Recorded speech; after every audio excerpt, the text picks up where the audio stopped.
BlogTalk Radio.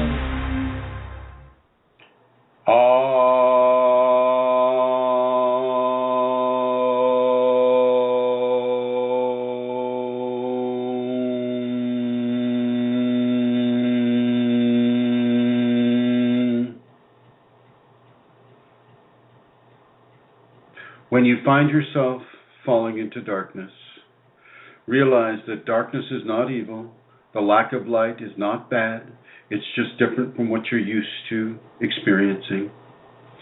When you find yourself in a dark night of the soul, realize that there is always a balance between light and darkness.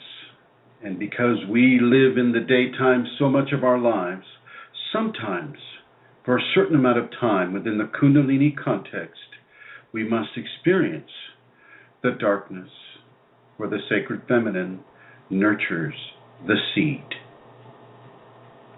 Hello everyone, this is Chrism, and I'd like to welcome you to a conversation about your Kundalini awakening experience. And first of all, though, I would like to welcome my cohort in this conscious exploration. I would like to welcome Amelia Santara. Hello, Amelia. Hello, Chrism. Good night from this part of the world. Good afternoon from this one. Yeah, I was just communicating with Jo on the forum, and she's in New Zealand, and it's Thursday morning in that part of the world and in India. So it's amazing that we're all here tuning in and listening to this at the same time. It's a real gift, isn't it, this technology?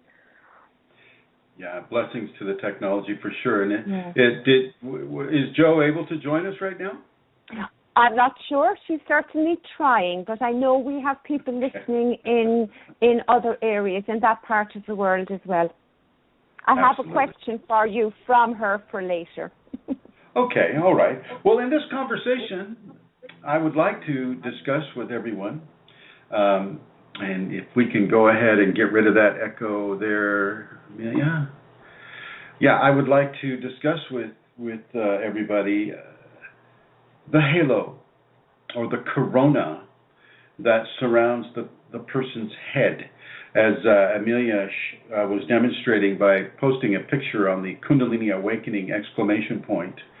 Website. The 1,000-petaled lotus emits quite a bit of energy. But first, I believe there are some announcements to be had, and I'm going to go ahead and put Amelia into the Shakti zone. Here she is.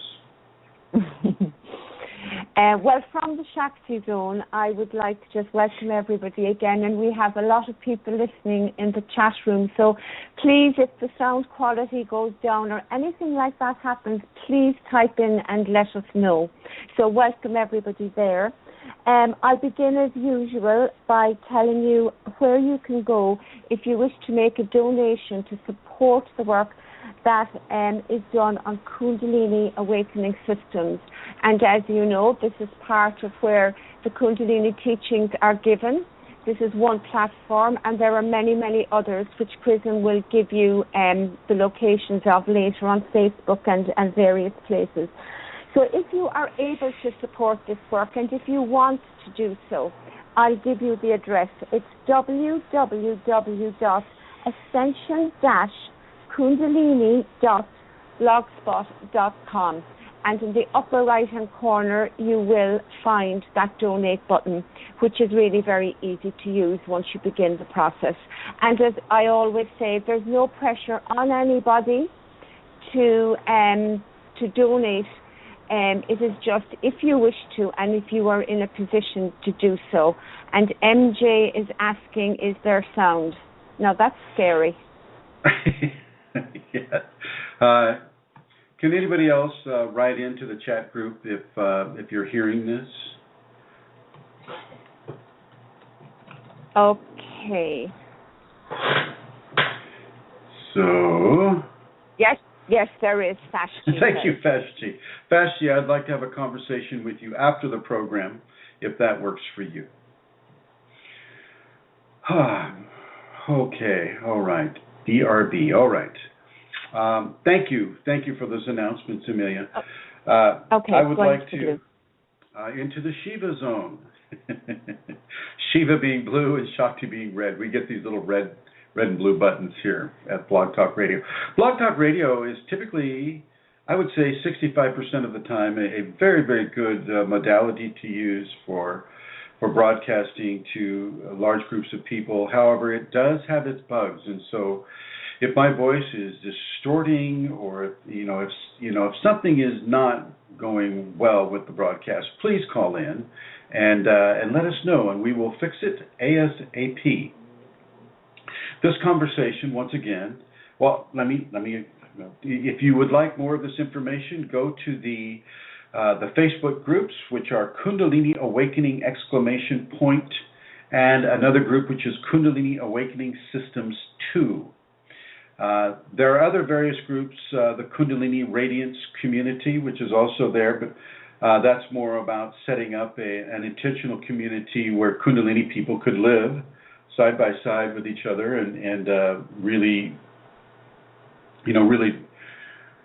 develop a community of Kundalini people, something that is a forerunner of what I'm seeing that this planet will have in the future. Whether that future is distant or near is really up to the Kundalini. So you can reach those groups on Facebook, on the Yahoo network. You can go to Kundalini Awakening Systems, the number 1, at yahoogroups.com. You can also go to Kundalini Healing at yahoogroups.com. And for YouTube, you can reach it at chrism.kundalini. You just put that name in there, chrism.kundalini, and one of my videos will come up. And once you have one of the videos, you have all of the videos. Let's see. You are not the only one. Hi, Mary Lou.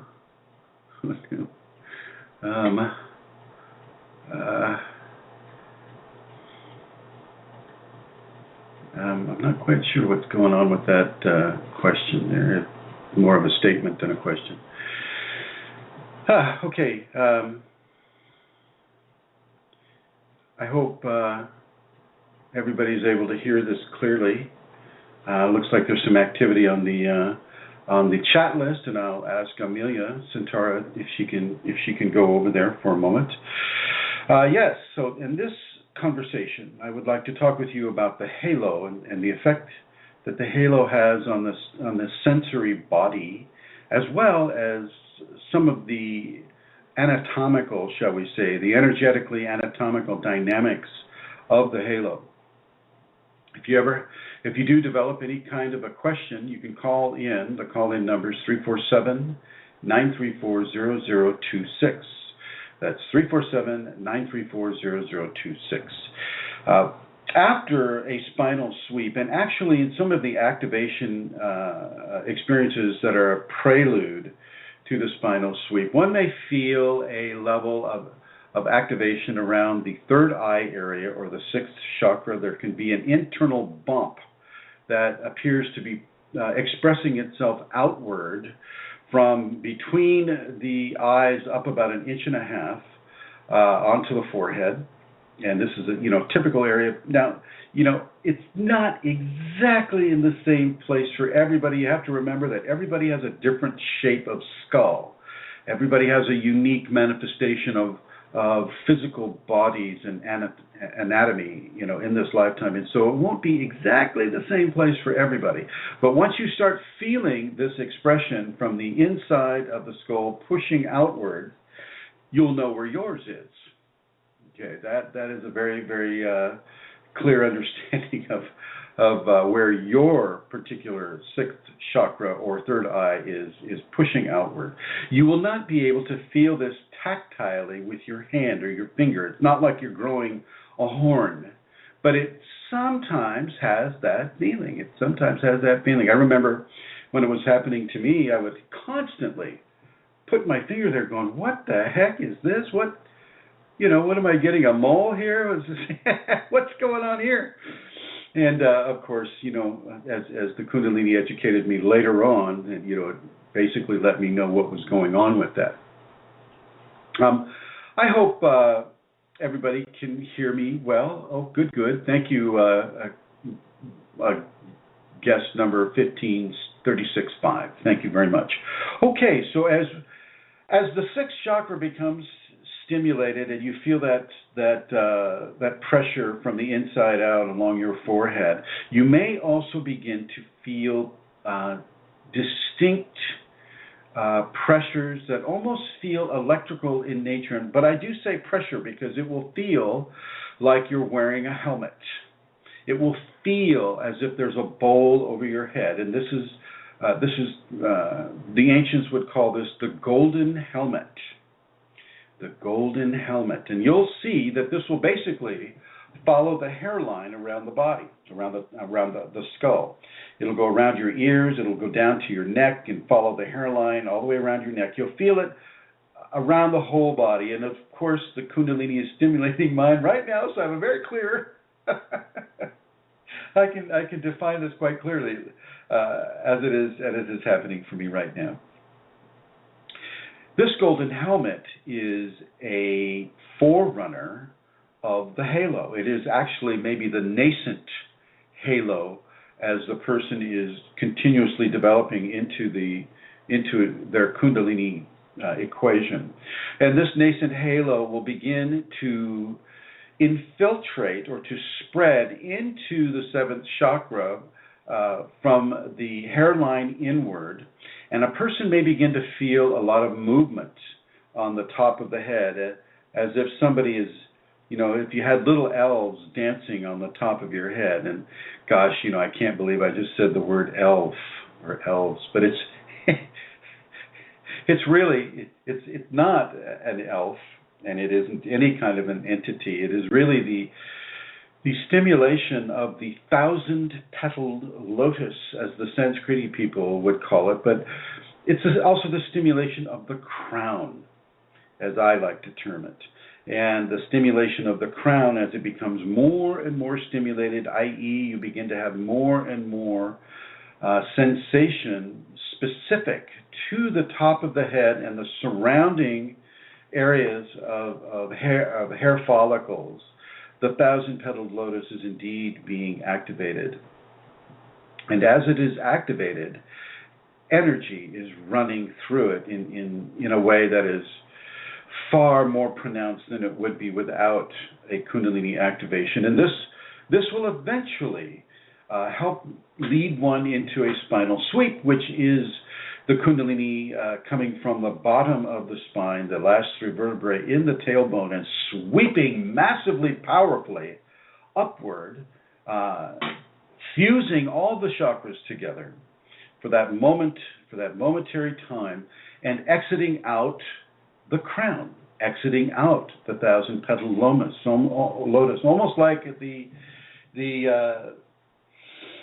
part of a flower, the part of the flower that comes up and reaches up towards the sky. That stem, it's not a stem, but it's that little part of the flower that sticks up. I forget what the name of that is.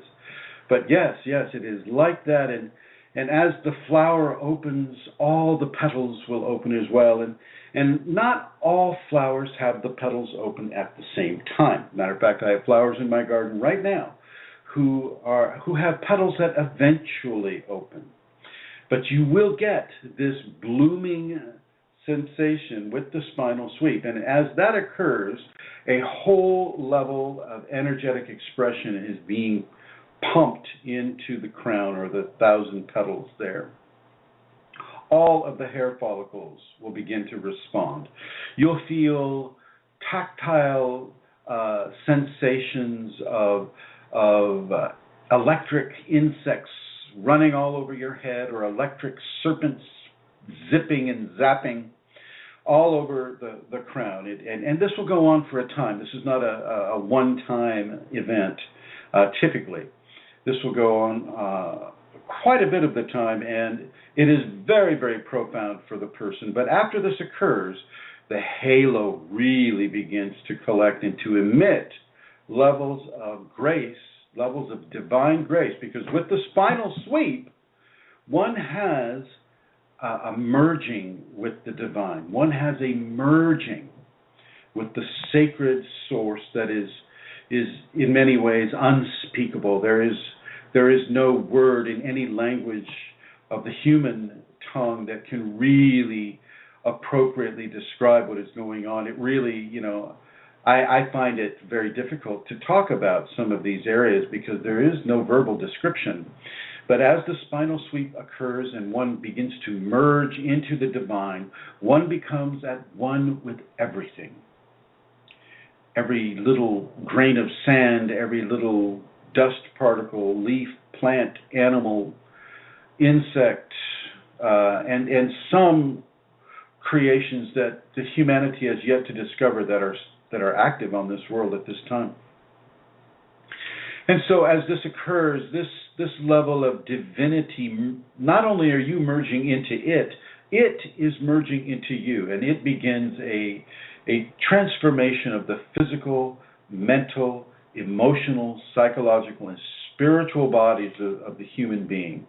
And this feels just so great, it's so joyful, so amazing, so grounding, and yet so otherworldly at the same time. It is such an amazing merging of and expansion of a person's sensation, knowledge, love, just the whole spectrum of human existence is instantly expanded far beyond the parameters of what was set up before. So this is a very, very life-changing event. And as this divine merging comes into the person, the halo is extraordinarily expanded. The light that comes from a person's halo is tactile.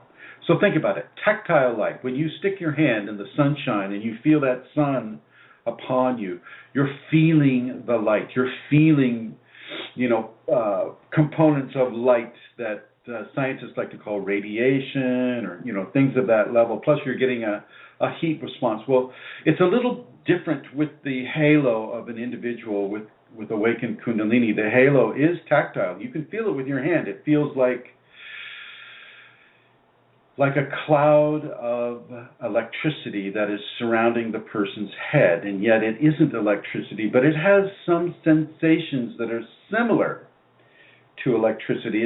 It's almost like a powerful plasma that has exuded itself from the crown chakra and has expanded itself, sometimes, 15 feet around a person's head. With the halo has a tremendous expansion, but the aura has an even larger expansion when the divine merging has occurred. I mean, it expands almost a mile in diameter. It's huge. It's huge.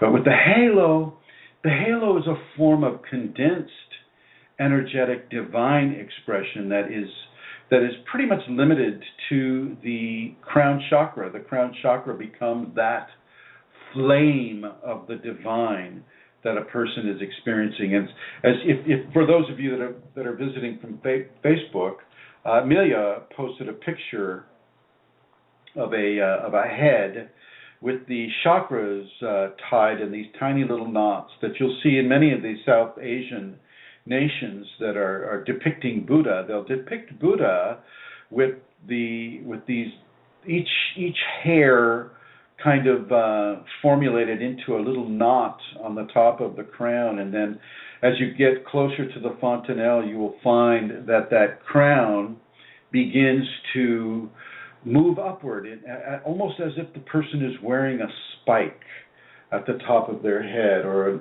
inverted glass at the top of their head. And this is the permanent divine connection that occurs. And for those of us that have this, what happens is you begin to lose a bit of sensation at the top of your head unless you touch it. You lose it, but what you gain is an expansiveness of conscious tactility that goes far beyond this earth and far beyond this galaxy and far beyond this dimension into the many, many, many other dimensions that exist far beyond this focal point. And this is due to the divine interaction of the energetic anatomy. Now, Sometimes people will feel the light coming out of their forehead and around the back of their head and at the sides of the head as a spike.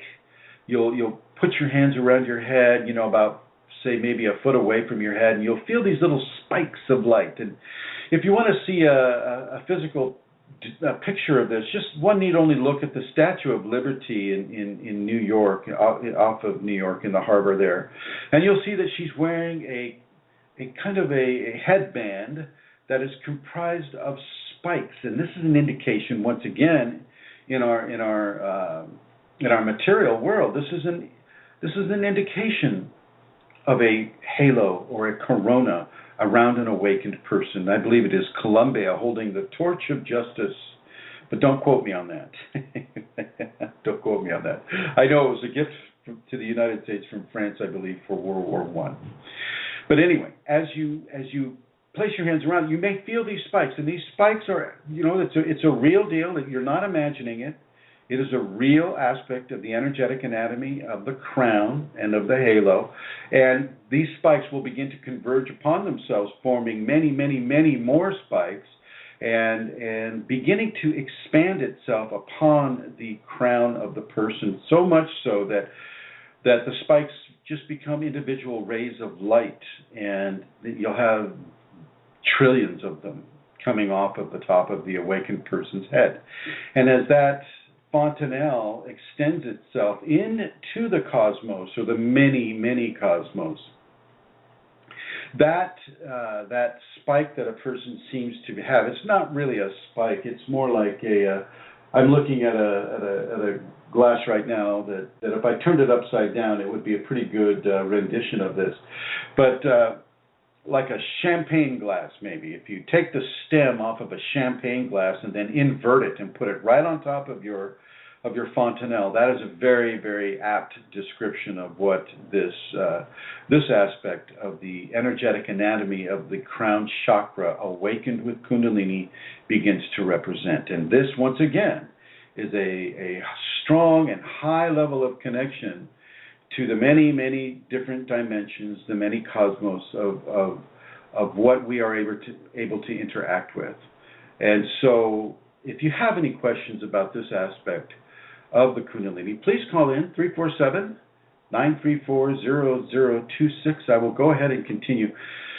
You may feel lots of movement on the top of the head. You may feel as if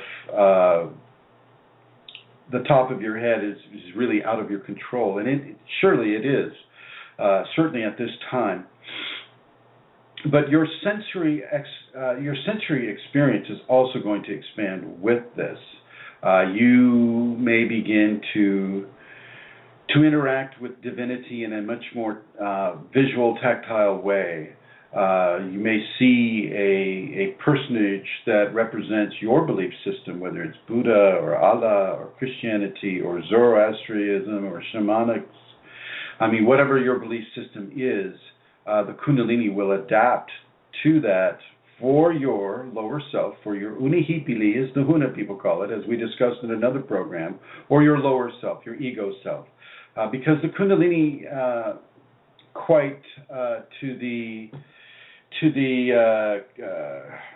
it doesn't necessarily agree with some of the rules and some of the stated values that many of the different religions in our world will attribute it to.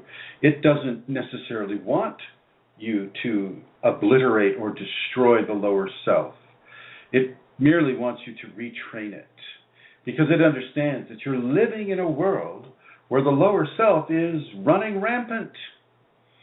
Just look at the United States right now. Oh my gosh, it's just like, it's all about ego. It's all, oh, what kind of fashion are you wearing? Oh, what TV show are you? Oh, how long is your beard? And can you make duck calls, for crying out loud? It's all about the ego, the expressive ego. And as the United States goes, many other societies will want to go as well, because they see the United States as being the end-all, be-all for some forms of entertainment or pleasurable existence. And, for them it may exactly be that, but it doesn't necessarily have to be that.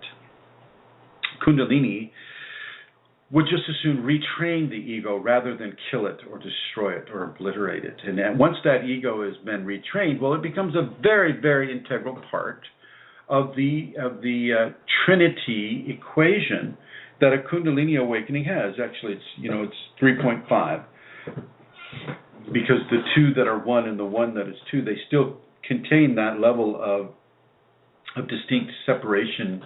And for our benefit, that separation exemplifies itself as male and female, sacred male, Shiva, Jesus, Buddha, Muhammad, a sacred female, the white, green, red Taras, the Shakti, Mary of the Christian faith, and even going to Greek mythology, you have a much stronger representation of sacred feminine than you do these days in our current ones, because patriarchal standards having been adopted by so many belief systems. So, within that understanding, the Kundalini, understanding our societies, our many societies, it will begin to adapt itself into those areas of gender specification that allow us to find context and reference within our experience with the Kundalini. Not that it's the way it must be, more so that it's the way that we need it to be at this time. As your Kundalini equation begins to mature, and you may find how many different ideas of gender separation are not applicable to divine grace as you begin to merge further and further and further into the heavenly fields. You may find that gender separation doesn't necessarily need to occur. However, it does on this planet at this time right now. And so I certainly want to make that clear. If you have any questions about this, I would encourage you to call in at 347-934-0026. And I'm going to go ahead and bring Her Holiness on, and that would be you, Miss Amelia. And I'd like to know if you were able to formulate any questions before the show started. We didn't talk about it, so if you didn't, it's not a problem. No, I have. I have one actually that's relevant to this Chrism. Okay. So the question is, I wondered about the head, because this is the image that you were describing there, the Buddha head. Because as I sat in meditation recently, I felt a cone of energy rising, and it felt very much like the image. It rose about 3 inches, and that was it. There it stayed. So she's wondering about that. This person has the awakened Kunalini, I would suspect. Yes.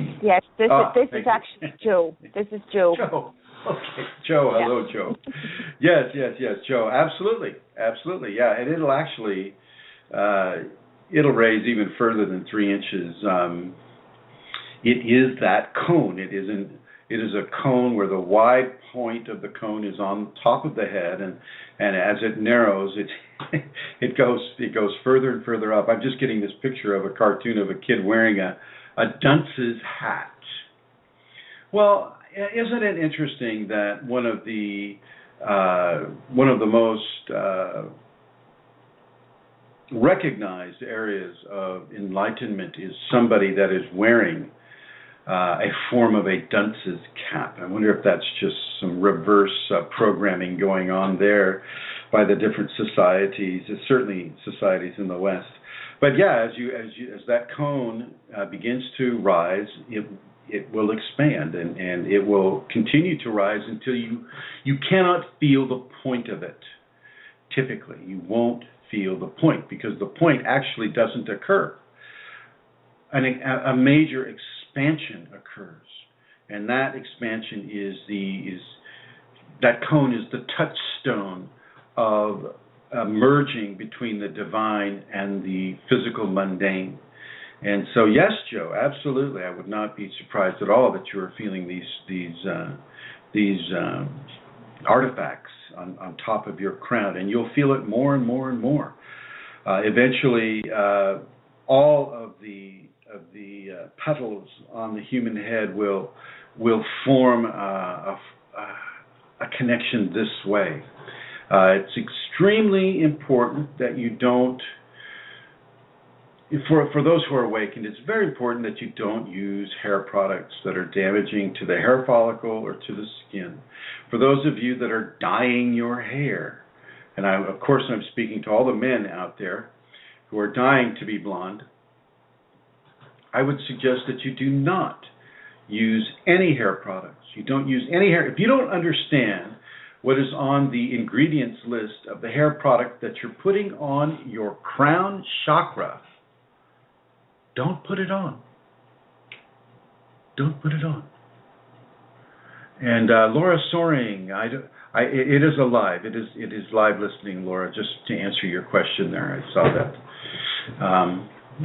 Do not use any hair product. And for men and women, if you can begin to grow your hair long, I understand that it isn't appropriate for everybody due to the societal programming, certainly that we have in the West, is, men must have very, very short hair and women can have whatever kind of hair they want. Okay, as far as that goes, when you have the awakened crown chakra, you must do everything you possibly can do to let the natural course of events occur on that crown chakra. And that means, taking out any kind of the harsh bleaching chemicals that, tend to dry out, destroy hair follicles. Men, the same with you. I notice these little sugar-based types of hair products that people are putting on the top of their head. Let your hair grow if you can possibly do it, men. Seriously, do that. If you have to have a ponytail, that's just fine. It's kind of in vogue in some parts of the world today. Native American men they've always shown a predilection towards having longer hair. And as they were being inducted into the Army in World War II, and they were forced to have their hair shaved off, they lost a huge level of their sensory input. Okay, and certainly with a Kundalini person. Now, I understand, the people are going, well, what about the Tibetan monks? They shave their head. What about Buddhist monks? They shave their head. Well, yes, they do. Most of them don't have the Kundalini awakened, however. And let me tell you, in order to tie those little hair in knots on that Buddha, you got to have some hair to tie, or you're not going to have it. It doesn't mean you're not going to have the awakening. Once again, Kundalini is very flexible. Kundalini is very, very flexible. Dreads are fine. Sukha, dreads are fine as long as you let them grow and as long as you're not using chemicals to make them dreads. Okay. You want to begin to really look at a level of purity with how you interact with the seventh chakra, the divine connection with you. Divinity doesn't necessarily like you any more or less if you are blonde. I know, it's a shock. But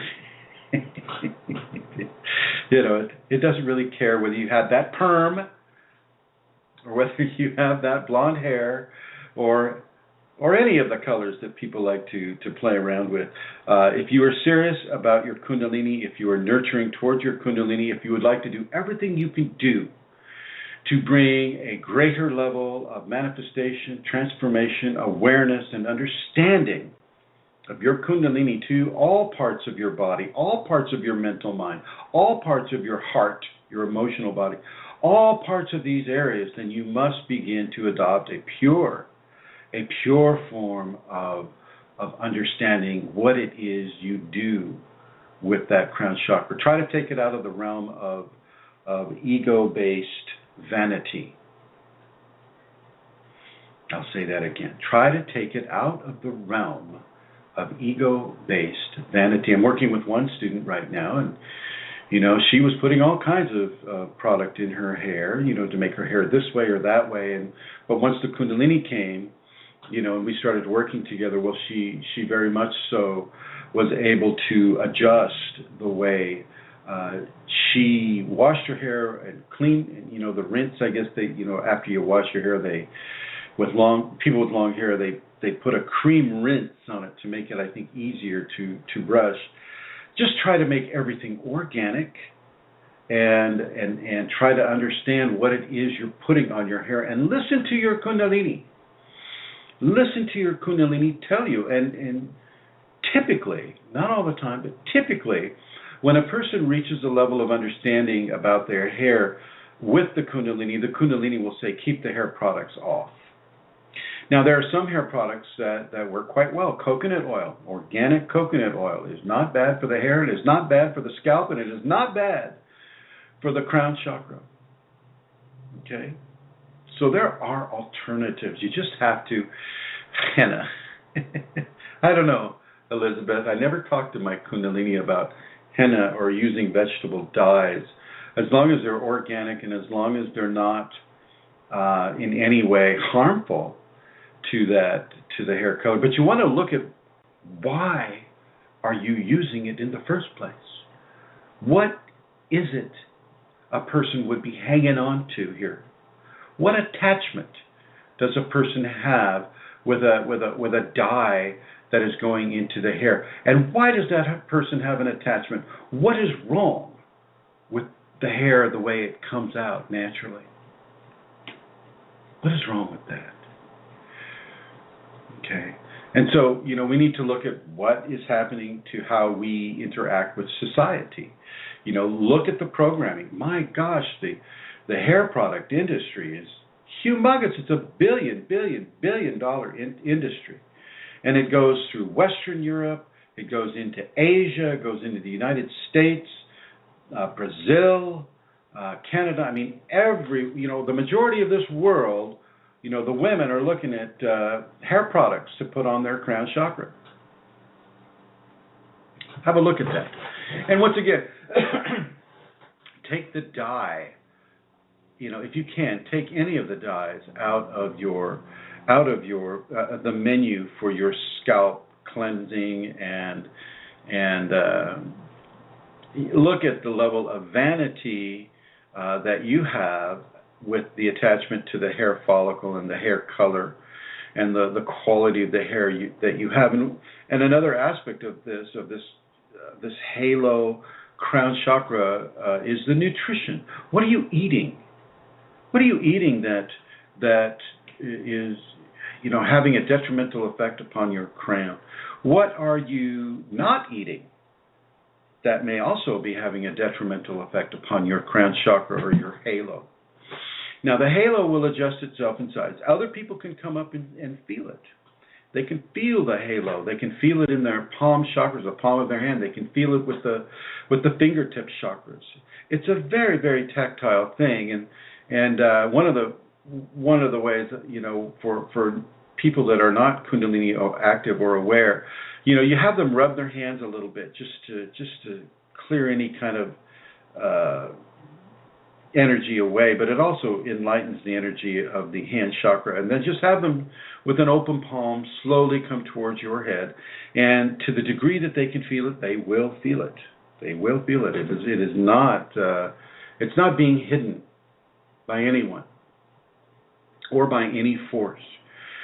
The halo is an amazingly powerful connection, and this is, when I'm doing these radio shows, it's the halo, that divine merge. This is where the conversation's coming from. And this is where your conversations of a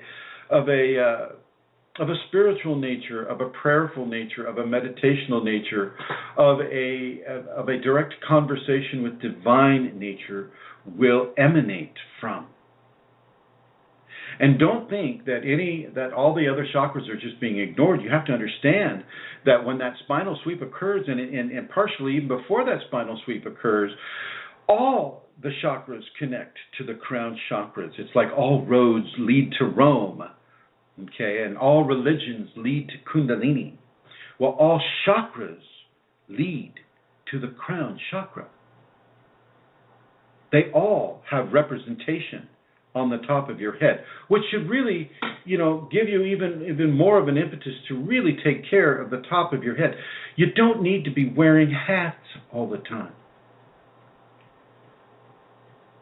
Let that solar connectivity occur. I'm not saying go out and get a sunburn, but I'm saying, yeah, let a certain amount of that solar radiance occupy the top of your head. Let your Kundalini dictate what it would have you do with regards to the amount of time the top of your head is exposed to the sunlight. And that includes the moonlight as well, the nighttime. Let the top of your head be exposed as much as you can. Realize that any of those stars that you see in the nighttime sky can be connected to with your crown chakra. And certainly you don't want to, make a goal of connecting to the stars, because not all stars, well, just say it's a big aquarium, and the best connection is with the divine.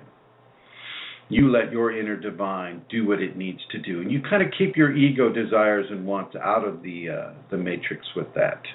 And now, if you have any questions about any of this, please call in at this number. It's a United States area code 347-934-0026. I would like to go ahead and invite Amelia into the Shakti zone here. There she is. I'm sorry. Sorry. Yes. Let me fix that. It looks like I almost put another person there. What is your experience with this, Amelia? Oh, interestingly, Chrism, when I had my the spinal sweep, so we're talking back in 2007, I experienced that's what you were talking about earlier, where the crown chakra completely opened, and that spike, to call it a spike, went up so high that for quite a while, when I used to walk around, I could feel it. I used to bend down going through doors. It was, it went up. That's very true. I forgot to mention that. Yeah. So stand by a second, Amelia. Stand by for a second. Everybody, when you have the halo develop, don't go on a roller coaster. You'll find yourself ducking your head every time some sort of a low ceiling begins to impact your halo. I mean, it's a very real phenomenon, and it will cause you, as Amelia just stated, it will cause you to duck your head. Please continue, Santara. Well, that didn't last. So while you're talking, that in a way went away. That was just my initial experience, and then after that, the halo, the helmet, I began to experience that, and I began to experience the helmet, the halo, and the spikes. And now, currently, I mean, the top of my head is kind of not there most of the time, in the center. But if I bring my attention, it's as if then I become aware of it expanding more. That's how it is now. But nothing like that initial thing. It's not like that anymore, or never was since, really. Well, you are still inside your equation, and it's not that you'll ever go back to that. You only get to have one first time in many of these scenarios, and the real, and I'm going to put you into the Shiva zone here, Amelia. When you have a first time event with the Kundalini, typically the reason why it is so tactile is because it is the difference between the mundane and the divine is so stand out that the tactility comes from that differentiation. As a person begins to acclimate into these areas, well, then that differentiation begins to be eliminated. And as it is slowly eliminated, it begins to become normal. And as Santara was just saying, she doesn't feel it now because she's become acclimated to it. But there's still more to go. I mean, there are greater levels of interaction with the Kunalini that don't depend upon tactility. And yet our ego mind is often going to be looking at, oh my gosh, I don't feel it anymore. What did I do wrong? Is the Kundalini mad at me? I get this a lot. And this isn't necessarily pertaining to Santara at all. She has far more experience and knowledge with the Kundalini than that.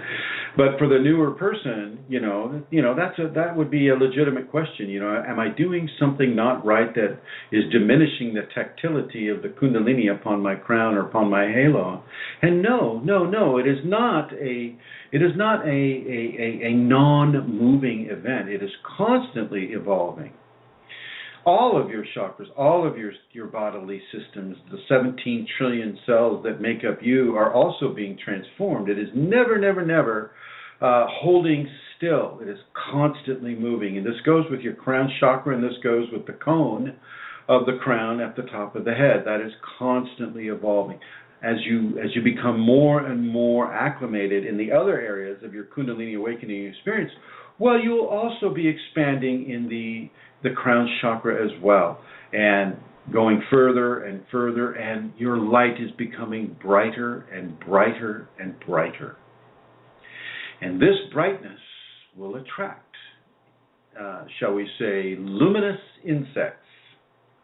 And I don't know, some of you may have been following a conversation I had with a person I call James on Facebook, and James is going through experiences that are showing a strong level of darkness with satanic types of references and things of that nature, and to just really illustrate this for us, the first thing the Kundalini in me wants to say to you, all of you, is that without discomfort, you will not consciously evolve.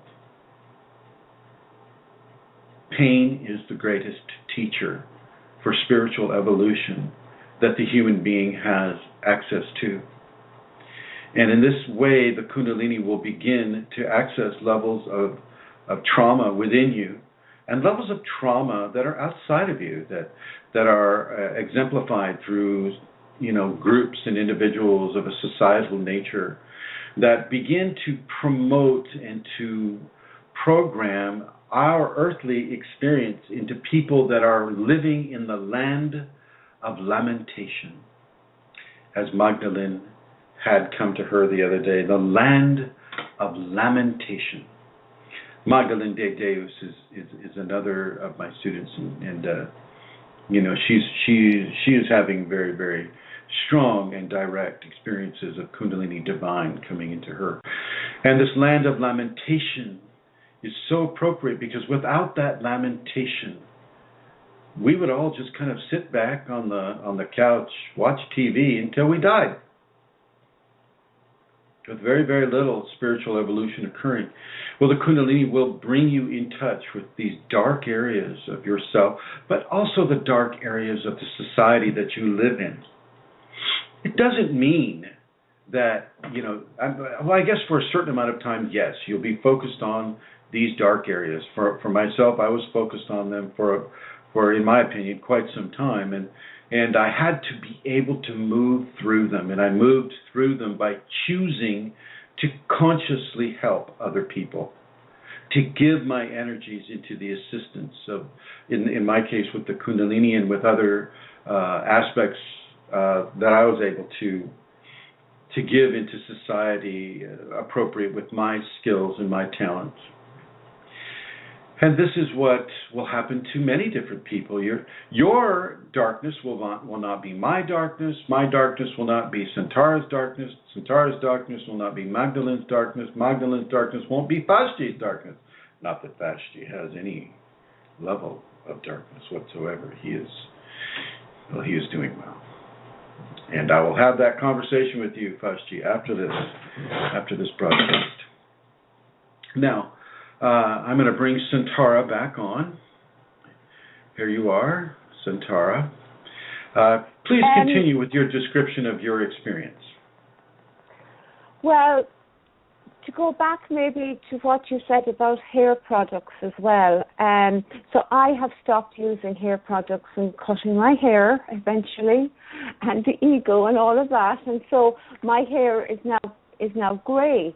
And it's really interesting because when the activity was going on in my head, I have felt those little insects and those electric serpents and a lot going on in, we'll say, where the hair meets the root and up a little bit. But quite recently, actually, during the Shakti path, you were explaining there, I think on the group, about this added sensory perception we have when we leave our hair grow. And for the first time ever, I felt the energy, or I know it isn't electricity, but moving out right along the whole length of the hair.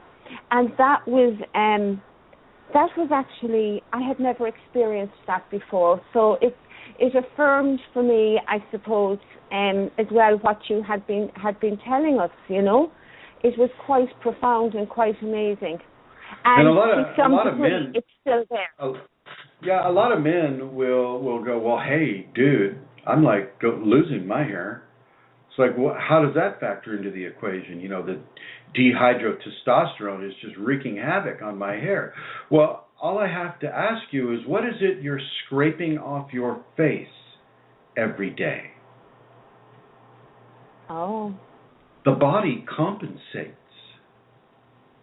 The body compensates, and you'll notice that even women with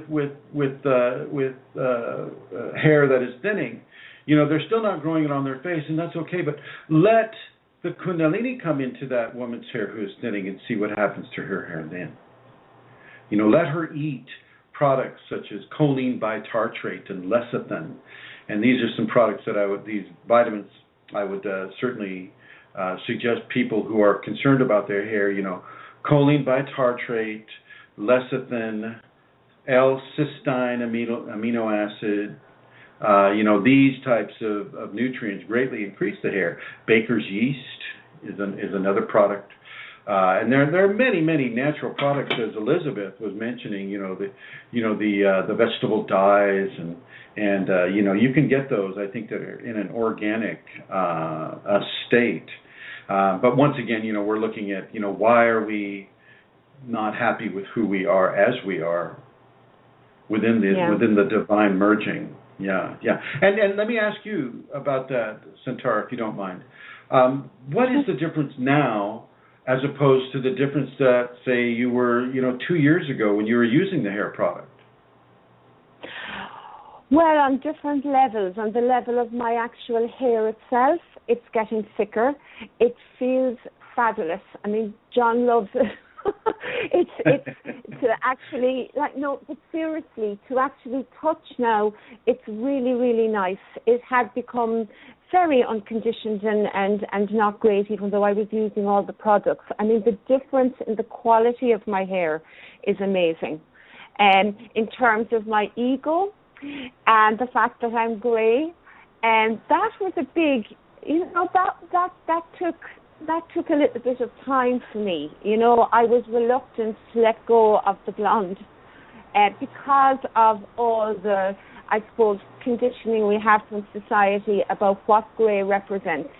And so, that took a little bit of time. Even though I was willing to do it, my ego fought hard on that one for a little while. So that was a really interesting process, and it's been really valuable to me in the last year or so since I've stopped using the dye. Well, yeah. Here's the deal with the hair, everybody. And remember, we're talking about the halo and the crown chakra, but the hair is an exudate of those two areas. It is a physical manifestation of the crown chakra and where the halo extends from the body. And so you want to really begin to understand that. And Kundalini will travel down the length of the hair follicle. The hair follicle is basically a tube made out of keratin and some other components. And the Kundalini will flow down that tube and really illuminate that tube. And at the beginning stages, this is what will whip the follicle around wildly, is that as the energy enters the tube of the hair. And as I've mentioned before on this program, the Chitrini channel is also the whip of a very long hair strand that goes from the base of the spine to the top of the fontanelle. Okay, so as the Kundalini whips through the Chitrini channel, and the Chitrini channel illuminates the entire spine, momentarily fusing the chakras together and then exploding out the top of the fontanelle, well, so are the hair follicles being inundated from the inside out with this amazing level of energetic plasma that the Kundalini is as it comes into the physical systems. Did you have something to say, Amelia, about that? Well, my hair actually has got curly. At times it gets very curly, and my hair is typically straight. But recently it got very, very curly during a period of that activity I was describing. So would that be what you're talking about there too? Yeah. The Kundalini will definitely curl your hair, no doubt about it. It'll curl your toes too. It'll definitely curl the hair. Yeah, because somebody thought I had permed it, and I mean, no, it's just the way it's going, so anyway. And so, go ahead. Next question. No, I don't have anything else to say, but I have some questions that move away from this topic. Will I go there, Chrism? If you wish. Okay, so Trina has a question, and I just want to scroll. I have it down here. Yes, she wanted to know if you would talk about a top-down activation versus a bottom-up spinal sweep activation. She had a few questions, so if I put them all together, there's 4 of them, maybe that would be better, and then... Go ahead, ask them all, okay. Because maybe the response will cover. She says, could you talk about a top-down activation versus a bottom-up spinal sweep activation? How are the effects different for a person? Would there be any differences in practices of safety protocols for each with top-down in a spinal sweep? No, with top-down, is a spinal sweep always involved? With the top-down activation, what about issues with the lower chakras, grounding, physical issues, feeling disorientated and unbalanced, etc.? Okay, all right. Let me go ahead and I'll take the last one first. Yeah, if you don't have a chakra activation in the lower chakras, then you're going to be unbalanced. And a top-down Kundalini awakening is, a person is far more prone to having a Kundalini syndrome scenario present themselves. In many ways, when we go bottom to top, it is density becoming refined. With the top down, it's refinement trying to go back into density, and that is a much more difficult equation. But it is what it is for some people, and a lot of the kids that are doing drugs such as psilocybin or LSD or any even some of the amphetamines and these types of things, a person can indeed begin to experience a top-down Kundalini awakening. Now, is a spinal sweep involved?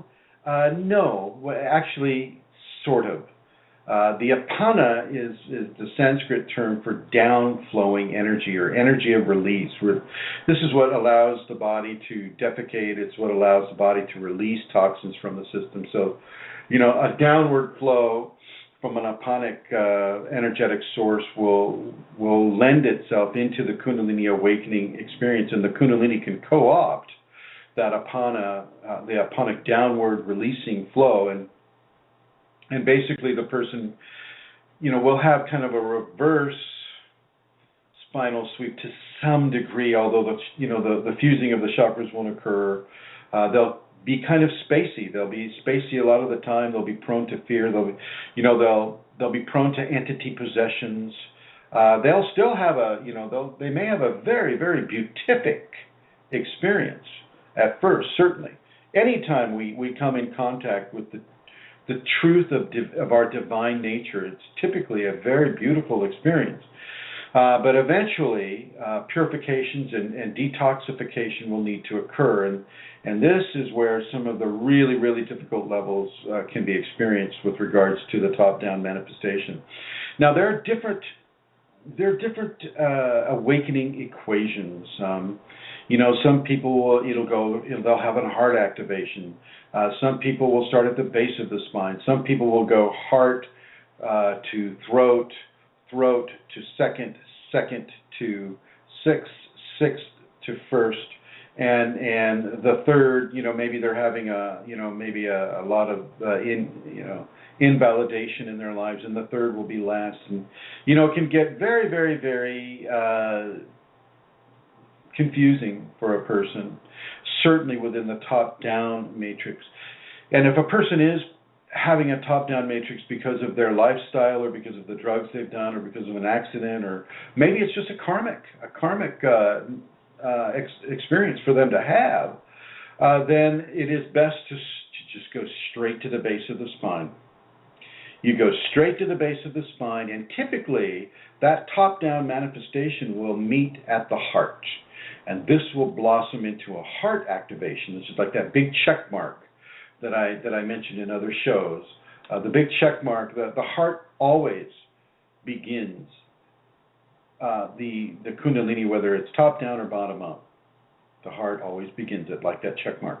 And so as a person begins to go to the base, well, they're basically building the bridge from both sides at once. They're building it from one side, and they're also building it from the other side. And so they'll meet in the middle, so to speak. And as you meet in the middle, well, you have this huge explosion of love and joy and happiness and benefit. But you also have severe levels of detoxification, such as love for yourself, love for people that have hurt you, forgiveness, tolerance, patience, impatience, anger or joy. And so you have to go through these refining aspects of well in order to really begin to focus in onto the actual expansion of the divine merging that is wanting to occur, which is why you're even detoxing in the first place. Was that as clear as mud? No, that's excellent. I mean, I think you covered everything except maybe the safety protocols. Would they be practiced in the same way? Yes, absolutely. You do the 5 Tibetans the exact same way. Wow, I can hear myself. Okay. You do. No, I can't. You're not echoing. That's good. Well, it's good. Okay.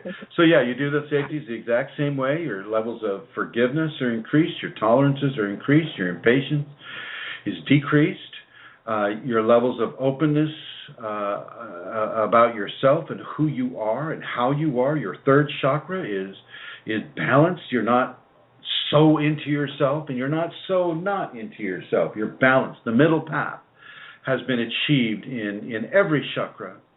If you practice the safeties in a cogent and consistent way. Absolutely. Okay. Thank you, Susan. Julie has a question there from the chat room. She says, okay.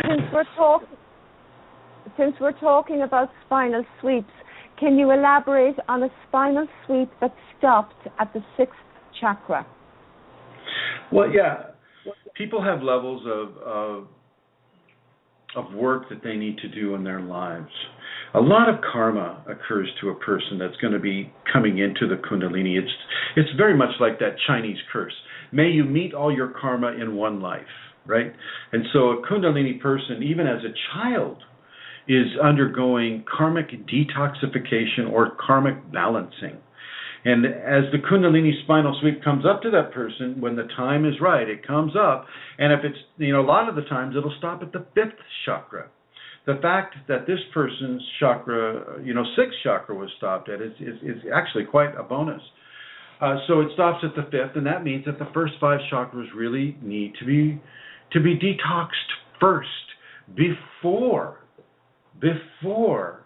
that energy is allowed to be released into the crown chakra. So the scenario is that you're cleaning up the house before you invite Sacred Mom and Sacred Dad over for dinner.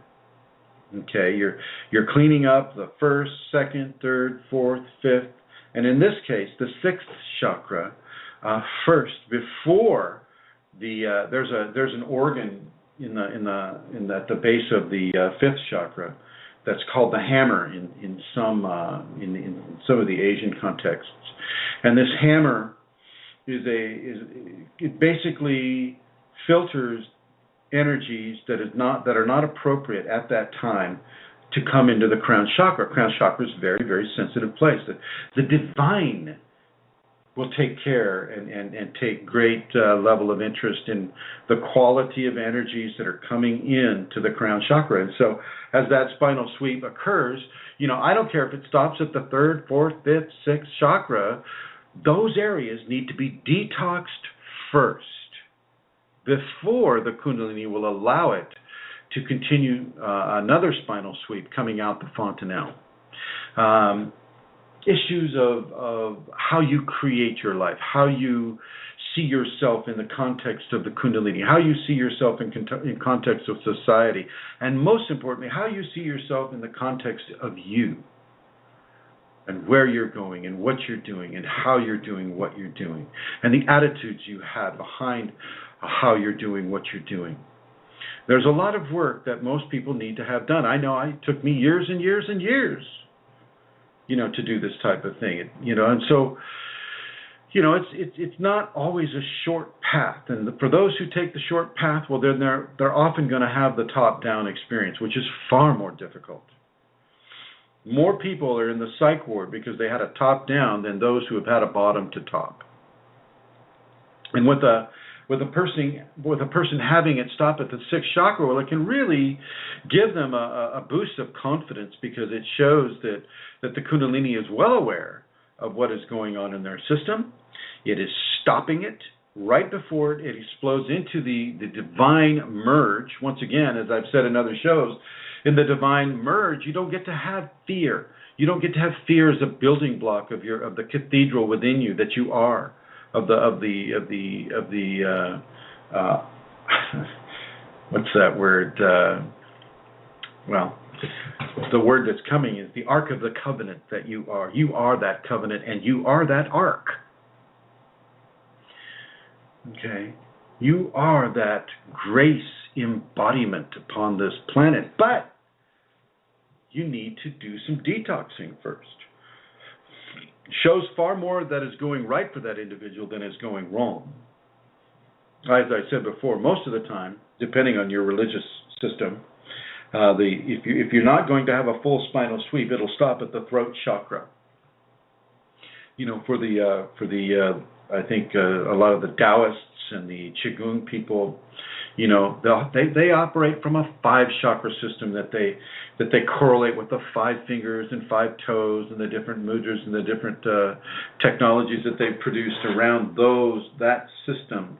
Whereas the Kundalini in me is really mostly observant of the 7th chakra physical system, but with many other chakras as you expand into the higher selves of the Atman and the higher spiritual selves that people don't really know about. Some of the Sanatana people know about it. There's a book out by, I believe his name is Amit Mukherjee, and it says Kundalini with a big golden statue on the cover, and it shows some of the ancient Rishi understandings of chakra overlays. So you have the physical chakra, and then you have the higher dimensional chakras that will begin to overlay upon the physical. And this is really the divine overlay that occurs upon a person. And this is also a very strong level of feeling and sensation that a person can have. And I'd like to thank you, Julie, for asking that excellent question. Go ahead, Amelia. The There is a question from Julia as well. She says, how about a spinal sweep that goes all the way up through the head? Whoops, the whole thing just moved there. Sorry, I'm scrolling again. Okay. How about a spinal sweep that goes all the way up through the head and then comes back down again, where you can feel the energy working through each chakra from the top down for days afterwards? Is this fairly common as well? Yes, it is. It is to some degree common, but Julia is partaking of an Asian system as well for much of her life. So once again, the Asians are far more.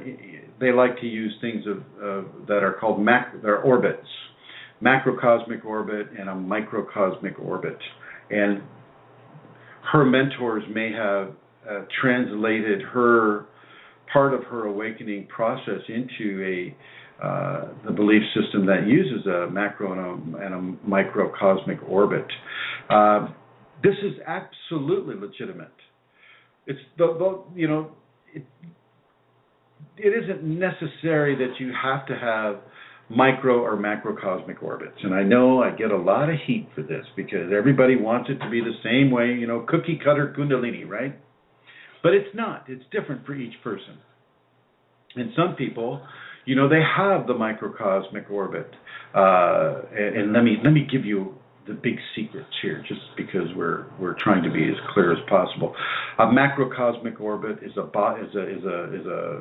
point of light that is circulated out on the outside of the body, going straight up the Sushumna. But so on the outside of the body, it'll go up your chest and on the top of your skin, over your through the sternum and the following the chakras on the outside, going up to the top of the head and then coming down the back, or it'll go down the back and come up the front. And then at the same time, there's another point of light that is at the base of the spine that is spun to the right. You consciously spin it. And that spinning ball of light comes up. The Sushumna itself comes up into the top of the head.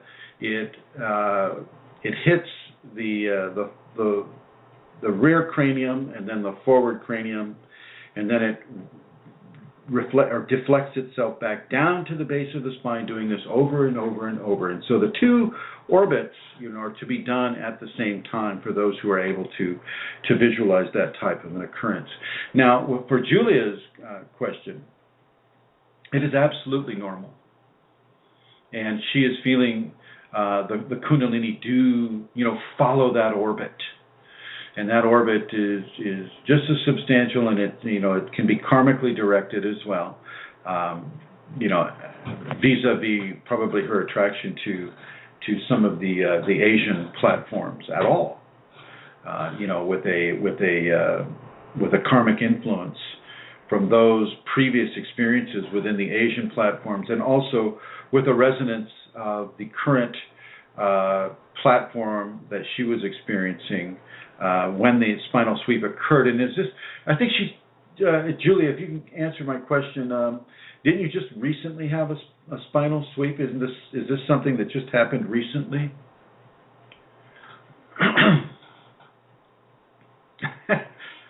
Laura Soaring, I like your cat. Yeah, well, so I'll wait for Julia to answer that question. That's basically a yes or no question. But Laura says her cat likes your voice, Chrism. Yeah. I'm talking to Julia, actually, though. I'm talking to Julia, who asked the question, right? Hello? Oh, I see. Okay. So, anyway, yeah. It is absolutely normal. It is an artifact, a sensorial artifact of Julia's activation, awakening sequence. And and because Julia has been practicing for so long, and because Julia has really, really given herself into a divine matrix, she will have levels of tactility that are more composed and more concentrated than those who may not have given themselves so far into the activation sequence. And so she has answered, Chrism. Yeah. That's BV there. That's Julia. Oh, last week. Yeah. And so also I do the microcosmic naturally. There you have it, folks. There you have it. And for a lot of the Asian practices, the micro and macrocosmic orbit are the big thing to do. You got to do this and you have to do that. Well, you don't have to do that. You don't. It is not a necessity, and it will not increase your enlightenment. It is more of a somewhat of an ego-based manual operation. The Kundalini is, the Kundalini, because she's doing it, will amplify what it is she's doing, but it's not necessary for anybody that isn't doing it to keep doing it.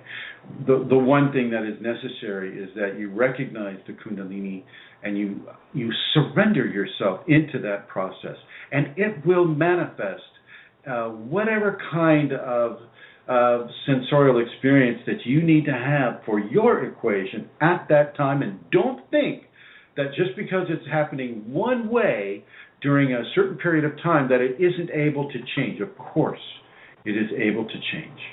Absolutely.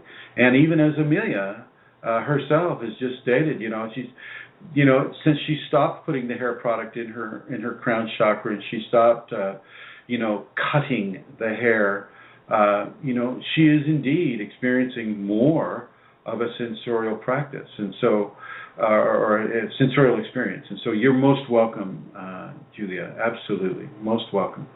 And so any other questions that people may have? Yeah. Well, Diva, Mad Diva Saturday, she said actually she stopped colouring her hair 2 months ago, and that it was an ego thing for sure, and hard to let go of it. So she enjoyed the conversation, and she actually has a question for you as well. It says, Kundalini seems so vast and expanding. I find myself becoming more silent than ever, and yet in a kind of free fall. Contradiction in silence reminds me of the Tower of Babel. Does that make any sense to you, Chrism? Well, Tower of Babel is a biblical story of the confusion of tongues, which is why, in the Christian context, people were abusing their communication abilities in some ways, and so I don't buy into this, but okay, and so the God of the Christians, stepped in and confused everybody's voices so that they can no longer abuse each other through having, telepathic or other kinds of communication in common with each other. I don't buy that so much, but I do understand where you're coming from with regards to that, and silence is a beautiful place to be. Silence, and if you feel you're falling, then you're actually flying. So you're flying silently through the vast, amazing levels of grace that Kunalini does bring, and I will suggest that you grow that hair long as well, and that you let it fly out with you. Feel your universe, feel your multiverse, and let yourself be silent. We don't always have to make noise. Noise is not the end-all, be-all of communication. You can communicate with just a look without using words. You can communicate with a smile. How much noise does a smile make? And yet it can be so very communicative, just like a frown. So that, there non-vocal communication, NVC, is really not a bad thing. And if the Kundalini in you is guiding you towards NVC, then go with that and find the serenity with that. Find the serenity. And I see Steve Jarecki. I don't remember a week, but on many occasions I've had energy showering out the top of my head when experiencing joy associated with certain with thoughts of the Divine Mother. Yes, indeed, Steve, and it's just a prelude. It's a prelude. I mean, you'll get it. You'll get it eventually. No doubt about it. I mean, you keep participating as you have been within the Kundalini, and you will indeed have that spinal sweep, and you will remember it. You will remember it. Any more questions, Santara?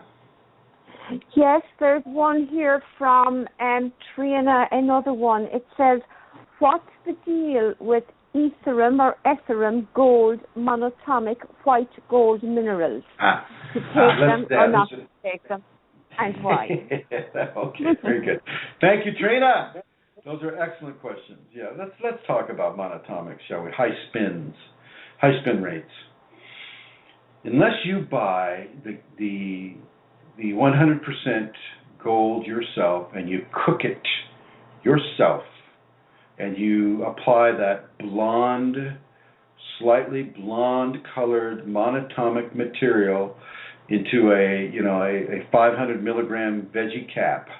Unless you do it yourself, I'm pretty sure you're not getting the real deal when you spend $40 or $50 and get the Mount Shasta black monatomic gold found on the slopes of the volcano. No. This is just I'll just kindly call it a bunch of hooey. Okay. These are not, and let's not, I don't care what kind of a solution they put it into. This is one of the farces that are inflicted upon those who are seriously trying to find a way to bring a greater level of divine expression through them, through an outside to inside force. Not an inside out. I mean, this is like, okay, I'll eat the monatomic gold and boom, I'm enlightened. It is not that way. Now, if you cook it up yourself, what you basically do is you push yourself straight into the astral. And from there, you can become you can have a very, very profound experience at first, but afterwards, you're fighting off demons, you're fighting off entities, a lot of stuff is trying to possess you, because you haven't gone through the refinement levels that the chakra system gives you. The chakras aren't there because they're pretty colors. Oh, what a nice rainbow bridge. No, they serve actual functions for the energetic anatomy and the 7 levels of human expression that come from that energetic anatomy. And to bypass that, like the Egyptians did, and take a monatomic gold, or they've got monatomic gold, monatomic platinum, monatomic this and that.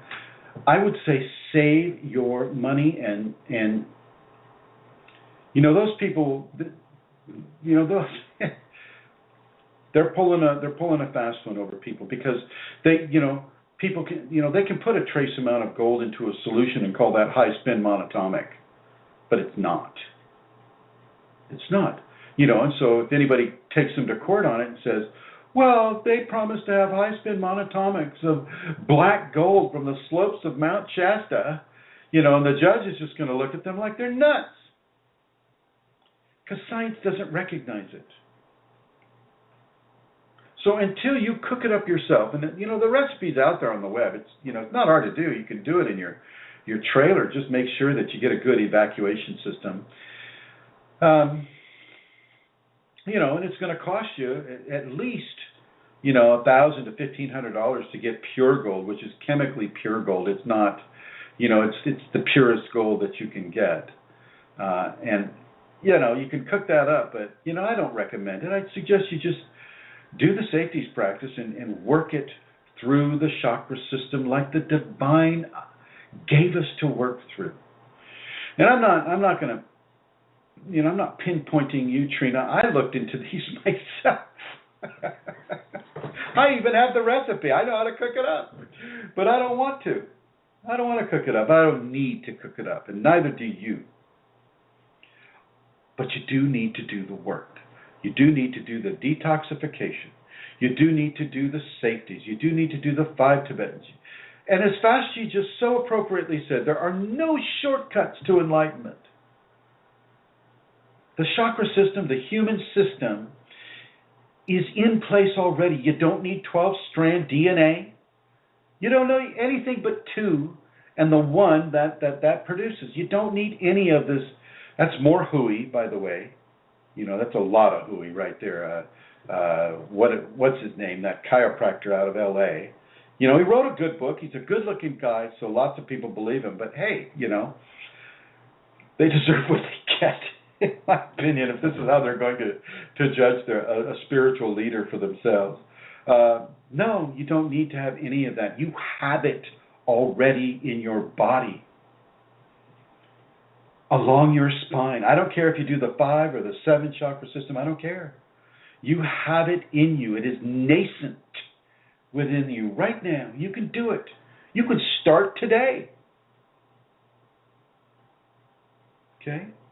You don't need to take those monatomics. And Trina, I went ahead and I bought the monatomic. I think it was monatomic gold, and I tried it, and I just laughed at myself for my naivete. I says, "Oh my gosh, I didn't even need to do this, but I just wanted to try it so that I could say something about it."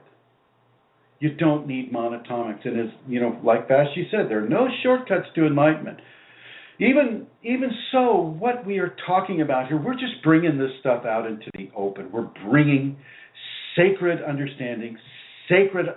I don't even like to use the word technology because there's no technology to the Kundalini. It's a divine force. We're bringing the teachings of this divine force into the public venue, and what typically happens is a person's own Kundalini will attract them to these teachings. We don't advertise this site very much. I mean, we give it a go on Yahoo, we give it a go on Facebook, we give it a go maybe on a blog or two, but it is not.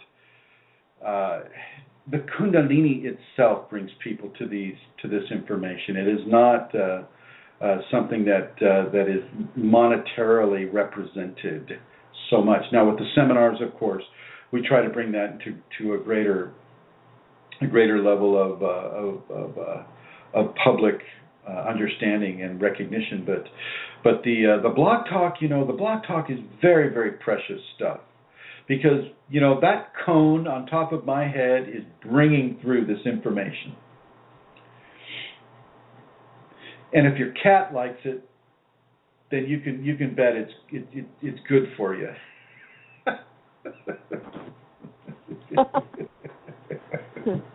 More questions, Amelia? Yes. Kundalini is within every human person, so available for activation in everyone. Is it a matter of knowing the correct methods and then the Kundalini can be awakened by every person? True enough. We don't teach it in the schools like we do mathematics. We don't teach it in the schools like we do the different languages. If we did, this world would be tremendously more enlightened than it currently is. But it doesn't take out the fact of karma. It doesn't, just because you have Kundalini at the base of your spine doesn't mean that you get to short circuit your karmic debt or the karmic requirements that you need to balance in this life. So maybe you won't know about it. Maybe it won't be brought into your understandings yet. But everybody has the Kundalini, and so because you have it, it is possible for you to activate it. But the one thing that people really need to remember is that the Kundalini is a conscious, self-aware force of its own. It doesn't need your brain. It doesn't need your heart. It doesn't need anything that you have to ask or to work or to strive for. It knows your karma, so it will allow you, within you, will allow you the knowledge of its presence within you if it deems that is appropriate. Kundalini is in charge of its awakening or activation within you, not you. But if it has allowed you to know of it, if it has allowed you to listen to these broadcasts that John and Amelia have so graciously given into the public vectors and sectors, if it has allowed you this far, then yes, I would suggest it will allow you much, much farther as well. Another question? Yes. Does tea stimulate the adrenals in the same way as coffee? Is it on a par with coffee with regard to caffeine? Which is it? What is it? Is tea the same as coffee, basically? Tea. On a caffeine. If Does it's it black need to be given up? If it's black tea, it has more caffeine than coffee does. So absolutely give up black tea. Give up black tea, give up green tea, give up white tea. They're all caffeinated, with the least one being the green tea, but they are all caffeinated. And I tell you what, for those that are already Kundalini awakened, you give up the green tea too. Drink lemon zinger. Not to quote a brand, but you can drink ginseng, red Panax ginseng, or Siberian ginseng, American ginseng, Dong Quai ginseng for the ladies. Okay? You can drink those products. You can drink hot water with a lemon. For the most of my Kundalini awakening, those 8 years that I was taken off of caffeine, it was hot water with a lemon. And you know what? That is I still drink that. I like that drink. Make sure it's an organic lemon, and make sure as best you can, that the water isn't fluoridated or in other ways, containing toxicities such as chlorine or benzene or whatever else they like to put in because they think they know anything. Okay. Make sure it's pure water with your organic lemon. Yes, indeed. Absolutely. Take all the black caffeinated teas out of your system. This includes white tea, all the different levels of black tea, which includes raspberry tea. Raspberry tea is, unless they're using raspberry leaf, raspberry tea is just a component of black tea with raspberry flavoring. Okay? Lemon tea, if they just put a hint of lemon on top of black tea, well, then they call that lemon tea. Okay, you get rid of all the black teas, and you also get rid of some of the Chinese teas, like what's that one called? Jasmine tea is full of caffeine. Okay, and most of the Chinese teas are full of caffeine. And once again, caffeine has and one person is saying traditionally it's good to avoid ginseng in the summertime, as it can be overly stimulating for that time of year. Once again, dipping into traditional Chinese medicine. I did not have the benefit of TCM when I was doing it. I just took it all the time. Didn't seem to bother me one bit at all. But yeah, ginger is another hot herb, ginseng a hot herb. These hot herbs do exist, and according to TCM or traditional Chinese medicine, they have certain times of year that they like you to do things. Just so if you're a proponent of that, then go for it. There are certain, I like a lot of what the TCM says, certainly about times of the year to lose your fluid, if a man is going to do that or a woman is going to do that, or certain times of the year to take this or take that.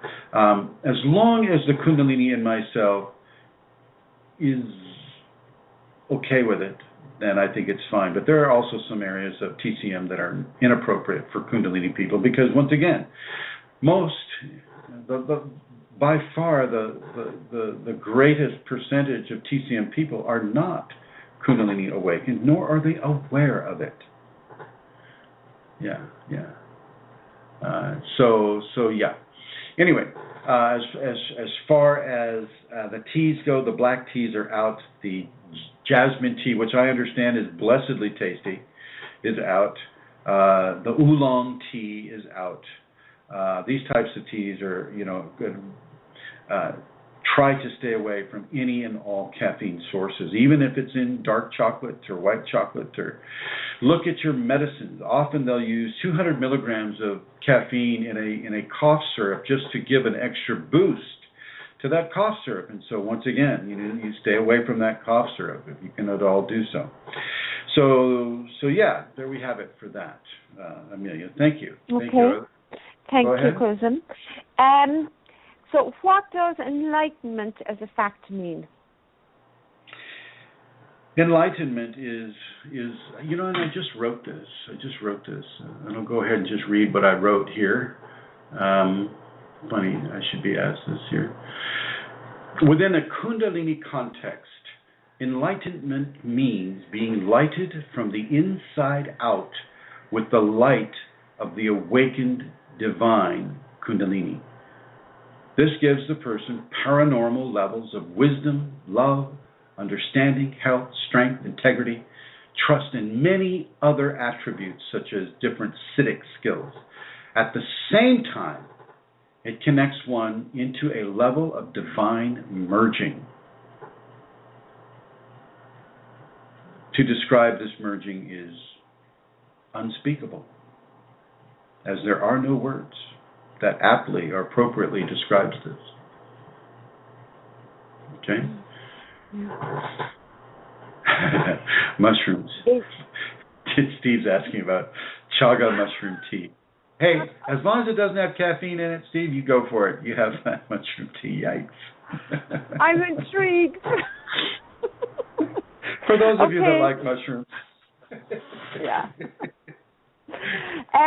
The next question, Chrism, is the final step of awakening to reach the divine mind and stay with it forever and with unconditional love in the heart?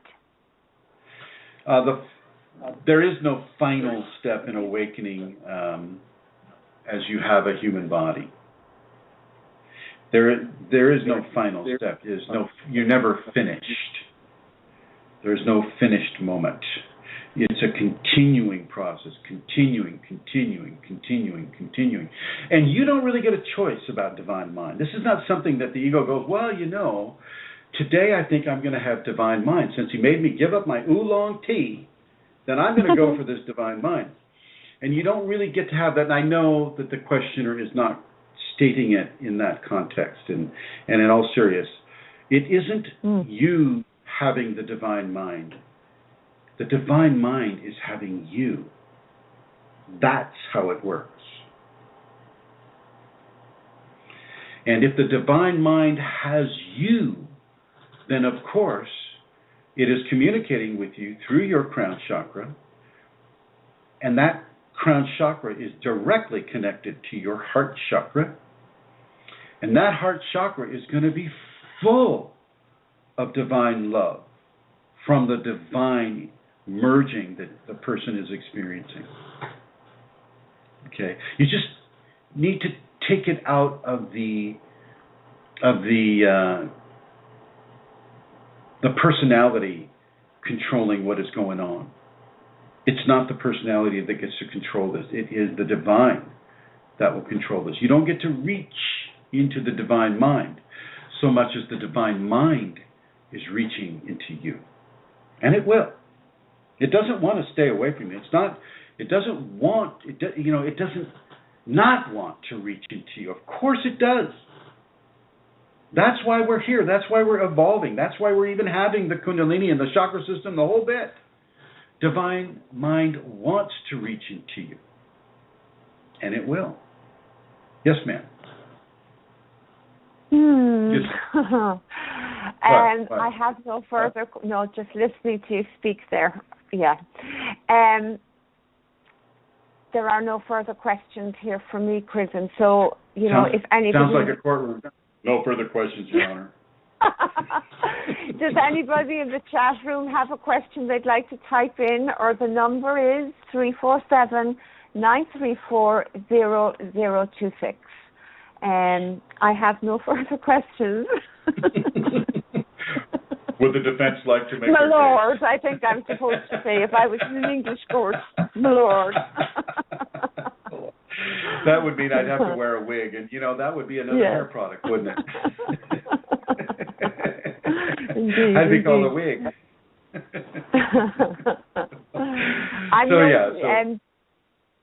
Go ahead. No, go ahead. Okay, so as we go back into the divine aspects of the Golden Helmet and of the Halo, Once again, the halo is a very, very concentrated form of what has caused the auric field to expand so tremendously. Divinity, you need to understand, divinity does not have the parameters of, how do I say it? Divinity does not have the parameters that human beings apply to themselves, because the divine is far more than human attribute. Okay, it is far more than the constraints and the instructions and the rules that we surround ourselves with within certain belief systems, or all belief systems. Okay, some of the purest belief systems with regards to Kundalini are the shamanic. You know, you get a power animal, and you've got 3 levels of dimension to go into, and you ask the power animal, which is like asking the Kundalini to give that person or healing, or to take that entity out of a healing or out of that person, or to, to do, you ask divinity to work with you rather than trying to do all the work yourself, waving your hand over somebody or doing Reiki or whatever. And so within these structures of belief systems, and certainly the major ones, the 8 limbs. Well, I like the 8 limbs of Buddhism. I do. I think they're great, and I think they're excellent refinement tools, as are the 10 Commandments. Okay, as are some of the many rules that Islam has with regards to how they treat each other, the person around you. As are there are positives in all the major religions. It's just that divinity doesn't necessarily conform to the restrictions and the parameters of expression that those belief systems say they do. Most of these people are not Kundalini awakened. They have no idea of where that road leads. And so they can basically preach from the foundations of a book, of a list of sutras, of a list of commandments, of a list of this or that. And with the Kundalini is the end point of religion. This is a hard thing for people that are deeply ensconced in their religion to understand. Once you reach Kundalini, then God takes you. And when God takes you, God doesn't necessarily have to have the permission of the Bible or the Quran or the Bhagavad Gita. Bible, or God just kind of says, well done, my daughter. Well done, my son. Now you come with me. Okay. This is the Kundalini. This is that divine bridge. This is what we are bringing into this population now. This time on Earth, this world, right now. Now I'd like to bring Rosemary on. I think she left. Nope, she's there. Okay, so I'm going to put you into the Shiva Blue, Amelia. And hello, is this Rosemary? Hi. Hello? Yes. Yes, this is Rosemary. Chrism. Rosemary, I believe you have some announcements. Well, no, that's not while I push the one to say hello, but let me. Okay, I'll say that, and then I'll say what I called about.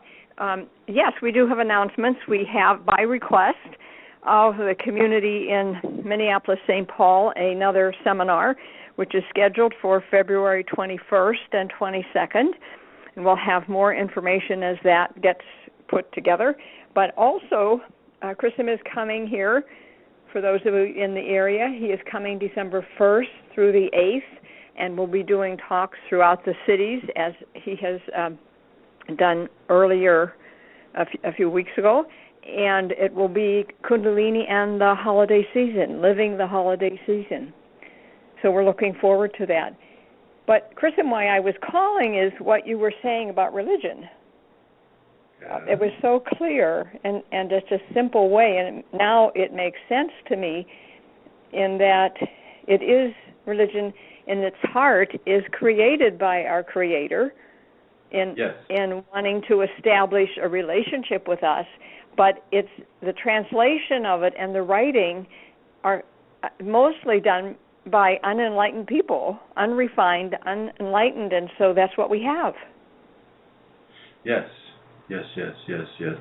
Absolutely. And this is coming from a person who has what kind of spiritual experience do you have, Rosemary? Well, my lifetime of being a Catholic Christian, and as well being as most people know, in this community, I was a sister, a nun for 25 years. I was part of the leadership in the community. What does that mean, part of the leadership? What does that mean? Well, I was. It was in where there was a shift taking place, and I was. Simplify it for us. I believe the term is Mother Superior. No, it was I wasn't called that anymore. So it was after that when I was younger than the women had been in that role before, and that when I look back, I'm really touched by that. But it was part of my journey, and I've said here and other places too, it took God more energy. God doesn't work like that, but it took more work from my viewpoint of God to get me out into moving on and coming even to where I am now than it took for God to pick me up and put me in there. And well, it was a part of me searching, and I guess not trusting. It was difficult. I believe the soil was made fertile by that journey. And once that seed was planted in fertile soil, as some aspect of the Bible says, well, the fruit that has been blooming and ripening, which is the fruit of rosemary, is 1,000 times more than it would have been otherwise. Yes, and it was letting go. The parable of the mustard seed, right? Yes. Yes. And it's interesting because all those parables and the stories, and I'm sure in all religions, as they're written, are really touching. They, at the deeper level, they reach in and touch our hearts. And I guess what you were saying somewhere this evening about how Kundalini is always leading us and kind of gently calling us, bringing us along.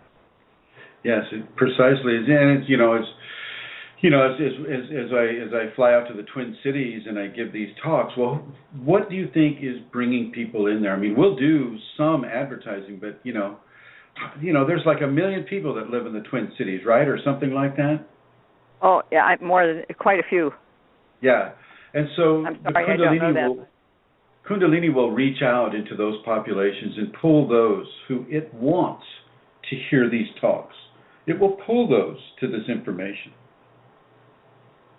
As I've said at some of these talks, I've been putting on seminars since 2006 with the assistance of Francine at the beginning, and people would be dreaming of advertisements that we hadn't even put in magazines yet.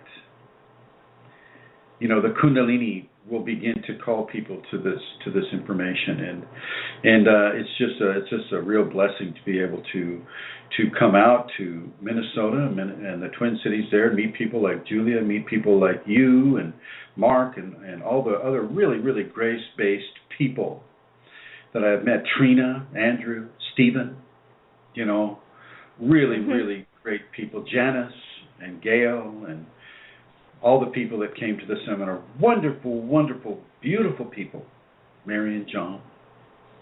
Yeah. So yes, indeed, my dear. We are given what we need to be given in order to provide a fulcrum for understanding our spiritual journey by the divine. The divine gives us. The divine gave us Christianity. Divine gave us Mormonism. Divine gave us Islam. Divine gave us Hinduism. Divine gave us, shamanism. I mean, the divine provides. We just have to reach up and take a bite out of that apple. To use a religious term. Anyway, my dear, thank you for asking your question, Rosemary. Thank you very much. Thank you. Okay, folks, if there are no other questions, I am going to go ahead and bring this conversation to a close. I would like to go to my co-host, Amelia Centara. Hello, Amelia. Hi, Chrism. Chrism. Wake up. There you are. Okay. I'm awake. I suppose just one thing, you said earlier about Kundalini adapting to the religious beliefs that a person has. And just to say, my experience was that Kundalini, during my awakening, during the spinal sweep and the immediate awakening, Kundalini didn't adapt to, my belief system at all. It went straight outside of my cultural, and religious experience. Yeah. I mean, whoa. Yeah, from Catholicism to Hindu. Yeah, which, way outside visions, words, images, even the shamanic that I had no clue of. It did adapt. It allowed you to be born into a society that would put you into a strict upbringing of a duality-based belief system of Christianity, Catholic Christianity at the time. That was the refinement process for you, and the fact that it didn't adopt that platform of religious exploration at the awakening point simply means that it determined that you needed a very clear break from that refinement educational tool that Christianity was used for you, and opened into another type of a belief system that does encompass the Kundalini awakening. And I think partly that was for the word Kundalini itself to come into your vocabulary, so that you could use it as a term of reference.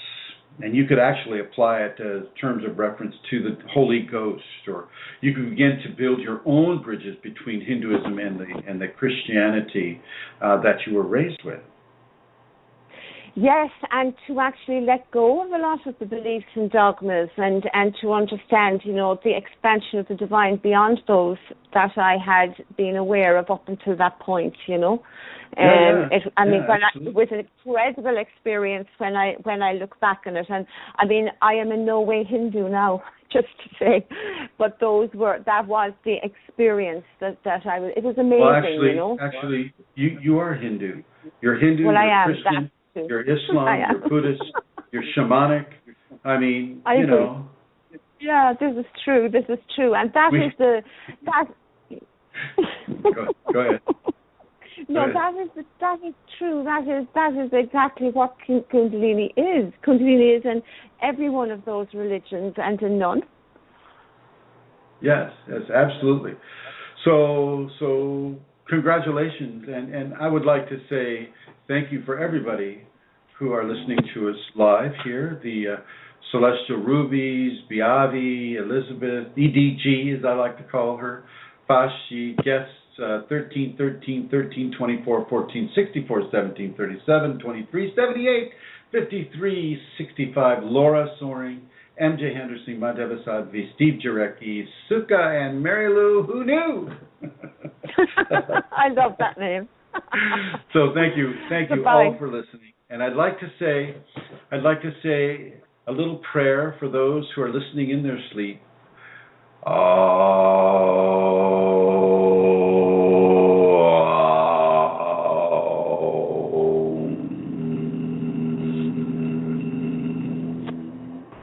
Ganutam Ganapati Avamahe Kavin Kavinu Pamashavastamam Jeshtaracham Braminam Aspadana Nasambanu TBC the Saranam.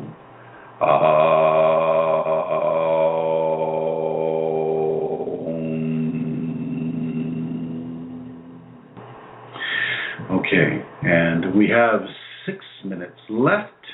If there's anybody that can ask me a 6-minute question, then I'll leave that open for a few seconds here.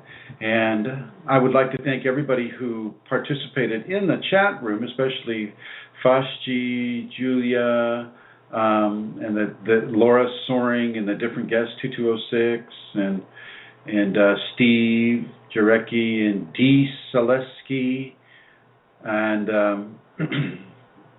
Julie, Celestial Rubies. Thank you all. Your presence here is absolutely glorious and beautiful, and it really moves the show along. And I'd like to thank everybody who is listening to this program in the archives. Hello to you. And if you've made it this far, congratulations. So, thank you, everybody, for listening, and we'll talk with you next week. Bye-bye, Amelia. Bye, Chris, and bye, everybody.